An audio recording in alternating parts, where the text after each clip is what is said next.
Hello, good morning. Whoops, try this again. So thank you so much. I'm really excited to be here and so thankful to the conference organizers to bring us here and let me talk about Kepler for a while with you this morning. I do want to apologize. I'm a teacher and a trainer, and so usually I'm out in front of the audience, but my jet-lagged brain needs a little help this morning, so I'm going to use the podium and some notes up here. I've been working in East Africa now for 4 years. I started out as a teacher in higher education and have now moved into some administrative roles in the last couple of years. And I moved to Kepler about 18 months ago. And what Kepler does is Kepler offers students in East Africa the opportunity to earn a bachelor's degree from the United States while studying in their home country, which is really exciting for us. And the reason why I joined Kepler was not just because I thought it was a great opportunity for students to be able to get high quality education where they live, but I was really excited about the fact that Kepler was focused on how do you use technology to actually think about how you can make higher education more accessible to students around the world. And in addition to that, they are using partnerships, and particularly partnerships with online platforms from higher education universities throughout the world to figure out how to not reinvent the wheel, to actually be bringing content that exists to East Africa.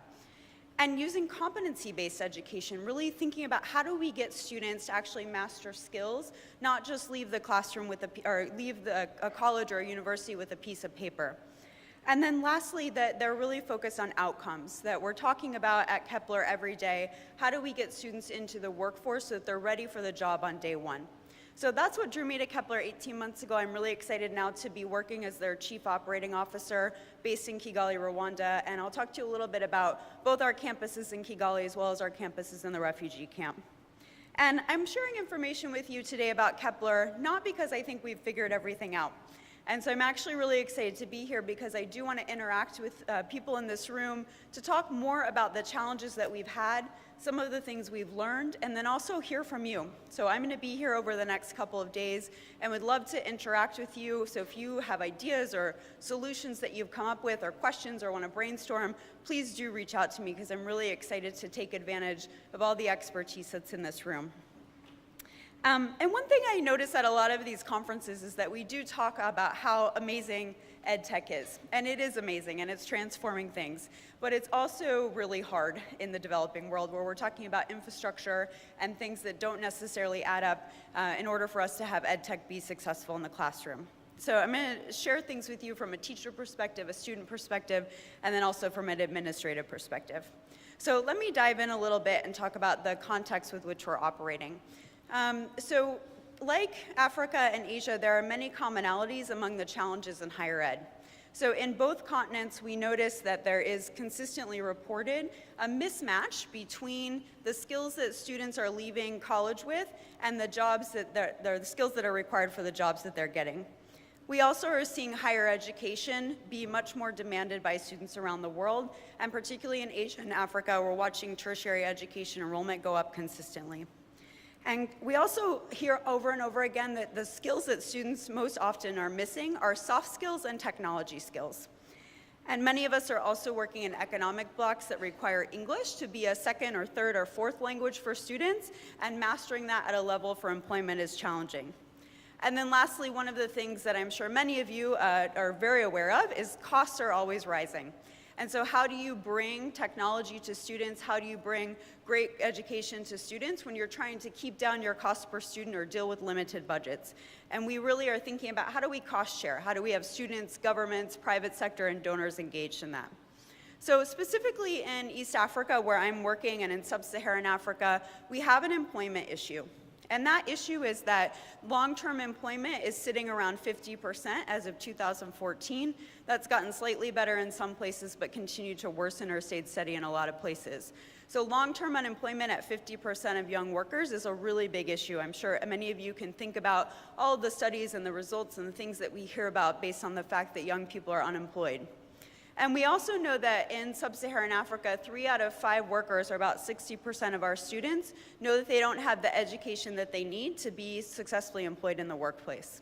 So we're really looking to think about how we can give these students an opportunity. Specifically in Rwanda, we're actually looking at students who are wanting more and more higher education, but in their first 3 years out of school, less than 20% of students are finding full-time jobs. It's a really, really big number of students that are 3 years out of higher education with all the promises that it brings, and they don't have a job yet.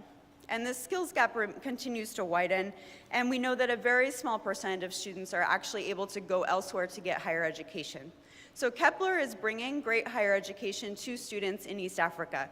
And I want to talk a little bit about where we are right now, who we serve. So right now we are working to give students the opportunity to learn in the classroom through a blended learning model. We're really excited about that. We have about 420 students, and those students are about 50 in our Kaziba refugee camp, which is located in Western Rwanda, and then the remaining 370 are in Kigali in our main campus. We have students currently from Burundi, from Western Uganda, as well as from Eastern DRC. And we're really excited to continue diversifying our student body and looking for students that will be coming from South Sudan this year as well. And we are mostly serving students who are in a community where they would not be able to otherwise afford school, or they would really struggle to do it. And I'm not sure if this is the same in many of your contexts, but where we work, students are required to pay for school as they enter it, or they're required to take out loans that they have to pay back right away. So Kepler is actually offering students the opportunity to come to school and get 100% deferred tuition, which means that they don't have to pay while they study. So that's been a really big thing for us to attract students from a variety of income levels as well. So our approach, right now we're focused on something called blended learning, which I'm sure many of you know about. And you may have seen recently, actually, in the EdSurge newsletter, there was somebody that said, how do you define blended learning? And somebody said, you should now just define it as teaching, because it's become so normalized in the world. And we actually don't need to keep defining it and saying we're using it, but it's still very new in East Africa. It might be new for some of you. So what we're doing is we're offering students the opportunity to study after school, to do work with videos, with with content that they're accessing online in order to learn about concepts, in order to start thinking about the content that they're going to do the next day in the classroom. And then in the classroom, we have course facilitators who are working with the students to engage on the content. So I'm sure a lot of you are starting to see a lot more blended learning in the classroom, especially as you're embracing technology.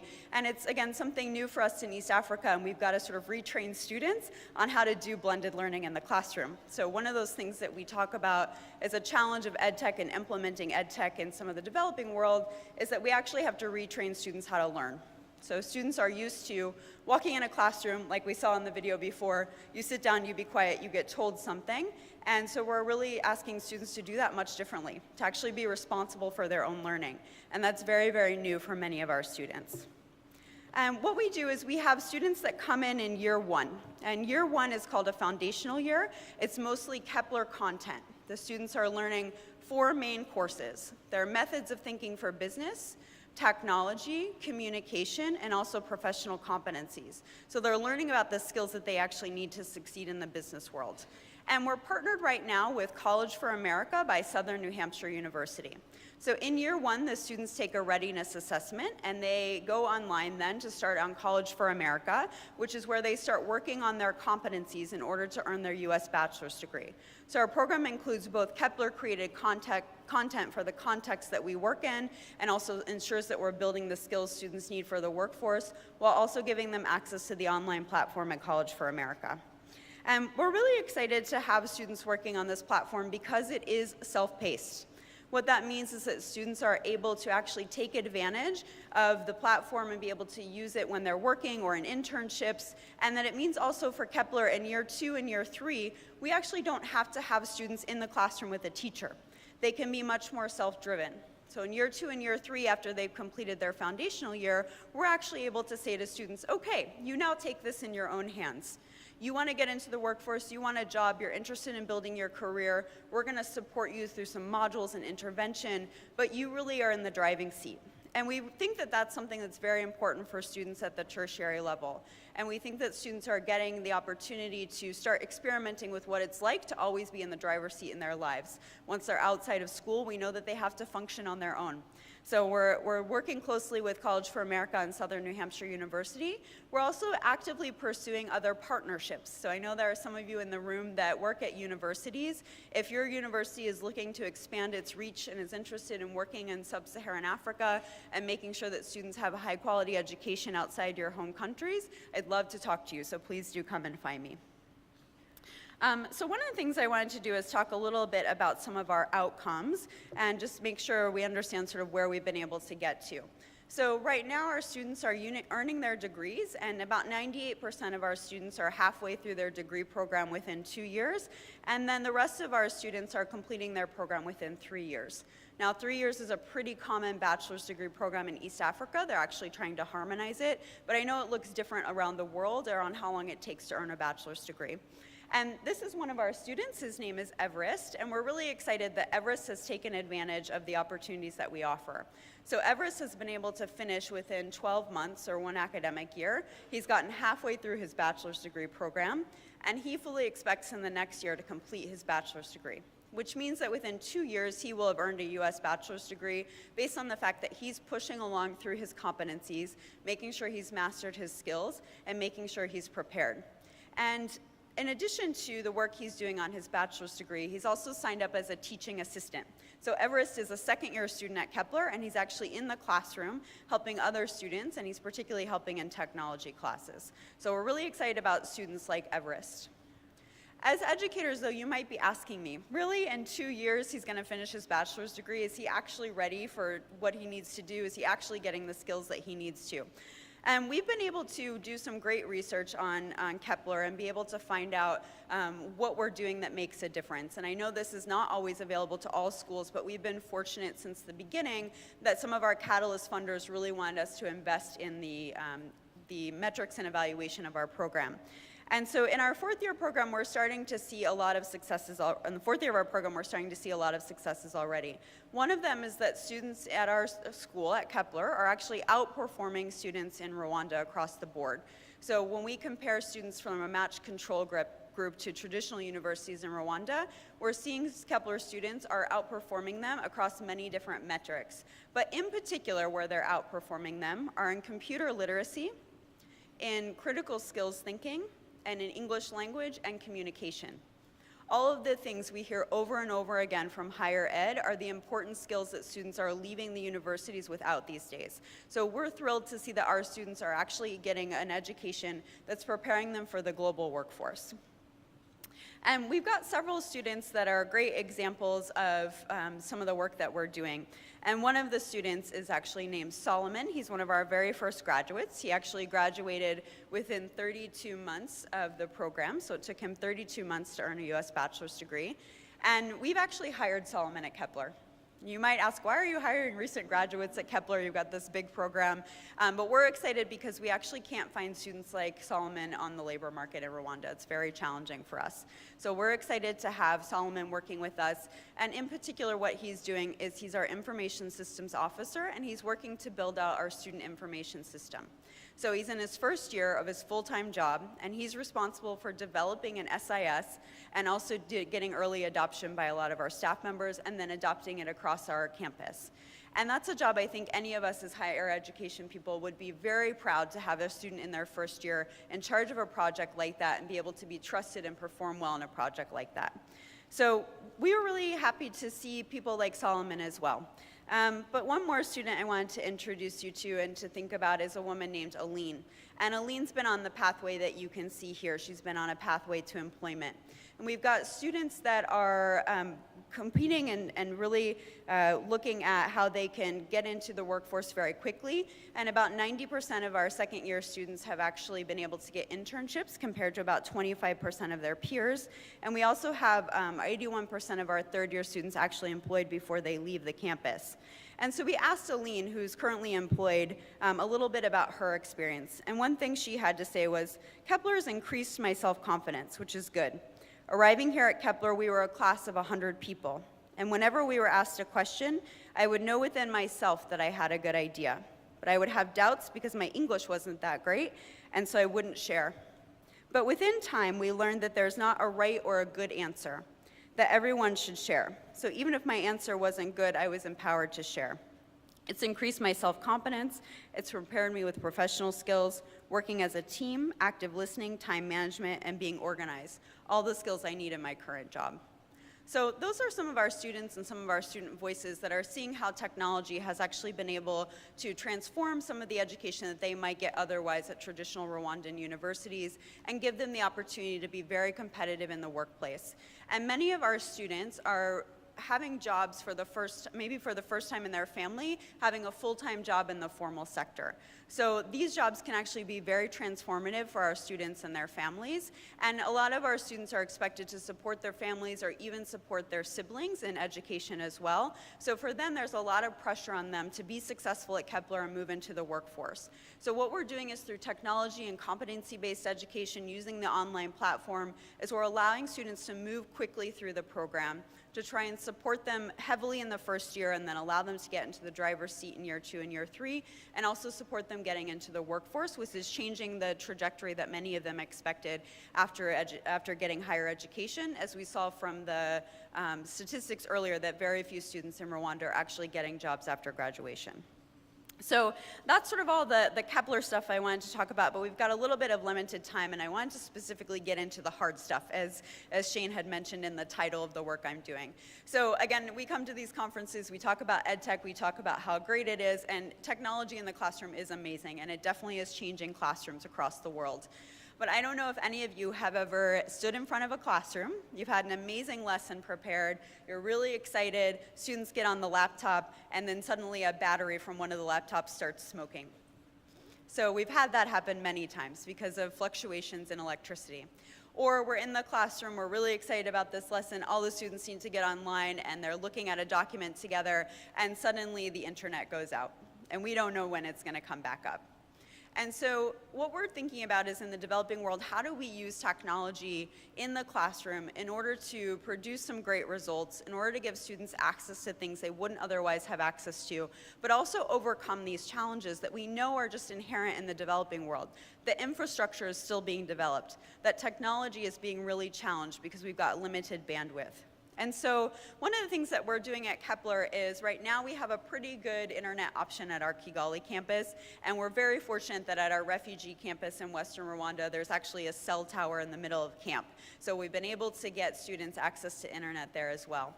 But what we know is that all of the providers that are currently in Rwanda are capped at 50 megabytes per second. So we currently have about 300 students on campus. We're using about 2/3 of that bandwidth, and we don't know what would happen if we had 1,000 students on campus, and we're not sure where we would get enough internet to do that.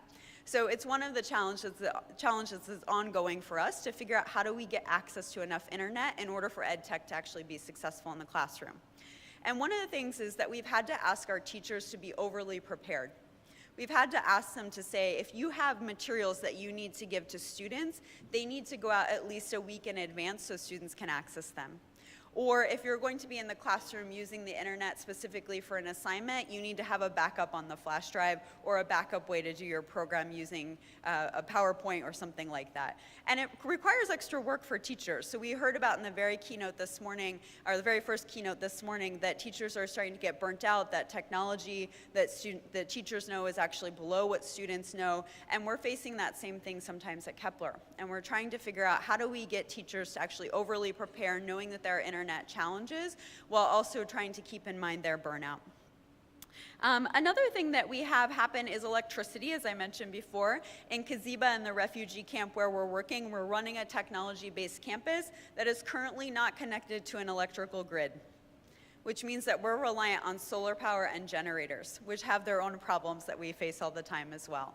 So we're trying to figure out, too, in the classrooms there, how to be really creative. So we have certain ways that students are charging their computers. They have certain shifts that they have to go in to charge their computers. And on a rainy day, we have to make sure there's enough fuel in the generators. So there's a lot of challenges to think about.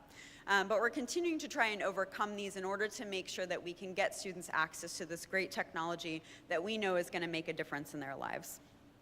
And then another thing we've run into that some of you might see as well is that sometimes students' computer literacy in the developing world is actually different.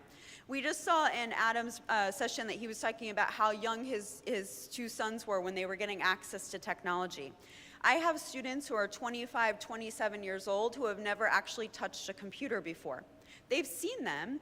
They've actually been in classrooms where they were taught Microsoft Word by the teacher actually showing them how it works on the computer, but the students themselves have never even touched a keyboard.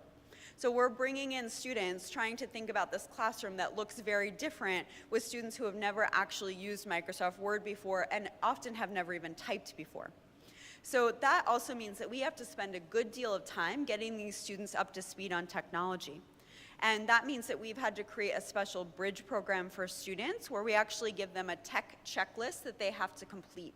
And they have to be able to type 50 words per minute, use email, use Google Drive, use Microsoft Suite, and a few other things in order to make sure that we know they can succeed in their program. And then teacher preparedness has been a challenge for us as well. So when we're thinking about our teachers, and a lot of teachers that we're working with are coming from the East African context, and like I said, many of them didn't have access to computers during their schooling. And so our students are far exceeding the teachers in technology very quickly. In addition to that, some of our students are actually coming in with better English language levels. And so we had to do a couple of things with our teachers. We've had to have consistent PD, but in addition to that, we've actually given our teachers the same tech checklist that we give the students. So we ensure that all of our teachers are not sitting there sort of typing with 2 fingers, but they're actually typing at 50 words per minute along with our students, and they can use the same Google Suite and the same email programs that our students can. And it's still an ongoing project for us to really work on how do we make sure our students and our teachers are able to work together in the classroom on technology with the teachers not being intimidated by the technology. And then in addition to that, we're thinking about sustainability all the time, as I know many of you probably are as well. So as we watch the costs rise for many things, including internet and electricity and infrastructure, it means we have to figure out how do we keep the costs for students down? How do we actually make sure that students are able to afford the school that we're offering? How do they get access to this high quality education opportunity that uses technology? And while we keep saying tech is going to bring costs down, tech is going to bring costs down, we also know that technology is expensive. It can get very expensive when we're buying materials, when we're trying to get things into a country that costs a lot of taxes on technology materials. We're trying to make sure we have internet at a certain bandwidth. And so we are trying to figure out all the time, how do we keep those costs down? And it's something that we've had to continuously look at and think about. And so if any of you have ideas about how you've used technology to bring down costs in your classroom, we'd really love to in particular hear that. And then lastly, one of the things that we're also dependent on is the economic development in our country. So when we're talking about getting students into employment and making sure that they're ready for the workforce, we also have to make sure there are jobs available. So we're trying to keep in great touch with the private sector and also work with the government and think about how do we partner together to make sure our students can get into those jobs that are open. And so a lot of these factors are a little bit out of our control. And so what we have to do is think about how do we be really creative within the classroom and also outside the classroom in handling some of the issues that we know are created by the environment that we work in. So while we think it's a great thing that we brought Kepler to Rwanda, we also know that it's a challenging environment to work in, and wherever we head next will be just as challenging. And so we're trying to think creatively all the time, and we're trying to be innovative. We're trying to make sure that we've got the opportunity for our teachers and our students to give feedback, and we're constantly changing things and updating things, trying to rapidly try out things and see what the feedback is and then change them, which can be very frustrating for teachers and for students. But we think it's actually the best way to make sure we're serving them in the best way that we can. So one of the things that I'm hoping from this conference, again, is that I can connect with many of you to think about how do we continue to be innovative in the classroom, especially when we know there are infrastructure challenges, and how do we do this in a world where we know the students really need this kind of access? How do we make sure that we're able to get Kepler and programs like Kepler into the hands of students throughout the world so that they have access to really good opportunities and then can be competitive in the global workforce? And one of the last things I wanted to just talk about is gender equity, and this comes up quite often for us as well. So we are looking at how do we make sure that we get enough women into the classroom. And so what we do during our admissions process is that we have a 50-50 split, so 50% women and 50% male students that come in. And the government of Rwanda is very committed to gender equity, so this certainly supports the work that we're doing as well. But when our women come in, they're less confident. They're less willing to ask questions, and they're less willing to experiment with technology. And so we have had to build a lot of systems around that as well, lots of interventions. And so while EdTech is trying to work on how do we make more equitable classrooms, there are also some factors, especially where we are in the context that we're working in East Africa, where we still have things that we have to make up for in order to make sure the women that are coming into our classrooms are able to succeed at the same levels as the young men.